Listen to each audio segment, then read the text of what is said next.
I have been seeing a counselor. She's not a psychologist. Um, she's got a scientific background and she's really helped me a lot. Um, in fact, the way she picks up on things that you say and the words that you say and how you say them. And then she kind of drills down and makes you think about things in your past and why you do things and why you say things and why you react a certain way and where certain patterns of behavior come from and how they started. And I've been seeing her for a few months, probably 8 or 9 months.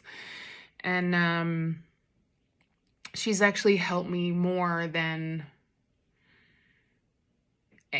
all of my other therapists combined. I mean, I've struggled with my mental health since I was 19, probably before that, and I didn't realize it because I was a child. And I've seen a variety of different people, counselors, psychologists, psychiatrists, psychiatric nurses, psychologists and psychiatrists that focus on cognitive behavioral therapy or psychoanalytic therapy or a combination of the two. And I have a psych degree, so I've studied, I haven't practiced, but I've studied the basic premise of psychological research and the different schools of theory that, were popular 15 years ago. And she has helped me more in the last 7, 8, 9 months, however long I've been going to her, than everybody else combined. And she's not a psychologist. She has a scientific background in the study of the brain and biochemistry and how your synapses work and how your brain creates patterns as a young child or in response to events in your life, whether that be traumatic or not traumatic, and how that dictates your behavior and how to change it going forward. And she's quite brilliant and is fantastic and has helped me a lot. And what we're working on now is she wants me to acknowledge the times that I'm showing up for myself. And I don't know what that means. So for anyone who knows anything about me, I am a very concrete, straightforward list, numbers, figures, data person. Okay? Abstract thought and abstract concepts it doesn't make sense to me. If I can't measure it, if I can't see an actual improvement, I don't know how to do it. So, for example, when you have a job and you get reviewed by your manager or supervisor, some jobs do those type of things monthly or bi-monthly or bi-yearly or yearly or whatever, and you get a score. And as a claims adjuster, my claims get audited and I get a score and I can see where I'm excelling, where I'm not, and I can move forward. With weight loss, there's a lot of things that go into weight loss, but I can see the scale number. I can see the number of sizes on my clothes. I can feel the difference in my health that is measurable to me, and that makes sense. Trying to figure out how I show up for myself, I have trouble figuring that out. Um, yeah, I'm really, I don't know. So yesterday, she gave me a book and she said, write down the times you've shown up for yourself. And that's a reminder so that you can, um, so I wrote down on March 3rd, I had an appointment with her and working on myself is showing up for myself. Okay, that's great. And then when I came home, I had a conversation with my husband about what we talked about, and I shared my experiences and my thoughts and got his opinion, and that's showing up for myself. The next day, I got out of my PJs first thing in the morning, which I hardly ever do. I worked solid at my job all day, and I worked on my miniatures, which I find very relaxing. So, okay, great.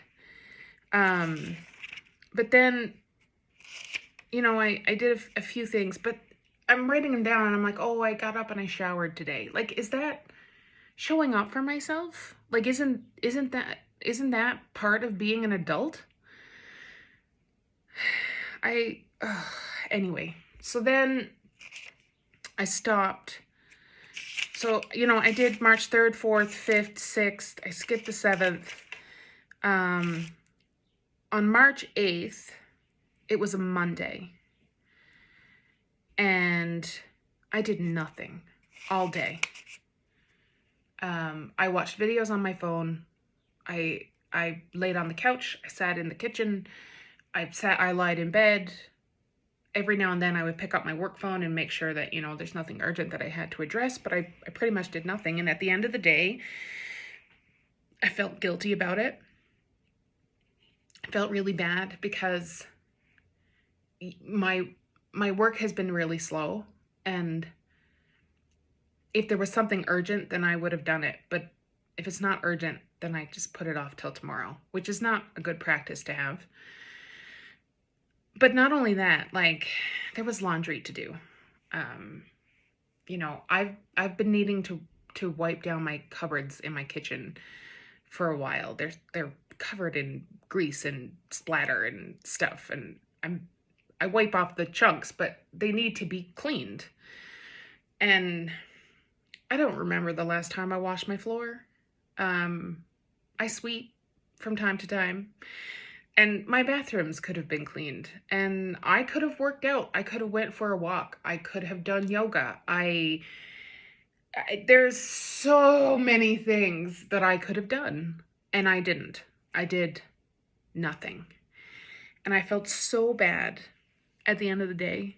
And Corey came home and I talked about it. And then I cooked dinner. And we had dinner. And I sat down on the couch and I watched TV and I looked at my phone and I played games, and that was it. I did nothing. So the next day I got up and I made a list of, these are the things that I want to do. This is the to-do list that I have been putting off for 6 months. The conversations you have with yourself where you say, oh God, if I had a week off of work, or, I could accomplish all of these things. Well, COVID has given us all extra time at home, and we're not I shouldn't say we, I'm not accomplishing anything. And so I wrote down a list of the things that I wanted to, that I have been putting off, that I've been saying to myself, if I had an extra hour, I could do this. If I had the time, if I had a few days at home by myself, I could do this, I could do that, whatever. And so I made that list, and I said, okay, I'm gonna do one or two of these things when work is not busy. So, or if I'm avoiding work, I have to do one of these things in order to justify, like, I have to do something productive. And that worked for a few days. And then I saw Liz last week, and I told her all about it, and we realized why I feel this way. Um, uh, so the level of guilt that I feel when I do nothing is ridiculous. And after my last session with Liz, I think we figured out why I feel that way.